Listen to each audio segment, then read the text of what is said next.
Hello everyone, welcome to Safi Tuts, and in this video I'm going to tell you how to find any number like a company number or restaurant number, hostel number, any number using Google Map. Okay, so I'm just going to open Google Map.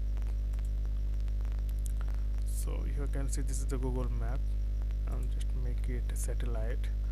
So this is the globe, okay, but I want to get a number. So what you need, you must need a company name or that a place or institution name. Okay, so I just type Tatiana restaurant. I know this restaurant. So I'm just going to search a restaurant. It's so you can see this is the restaurant Tatiana. So once you click there, then you will get the detailed view in the left side, and after that scroll down, then you'll get the option copy phone number.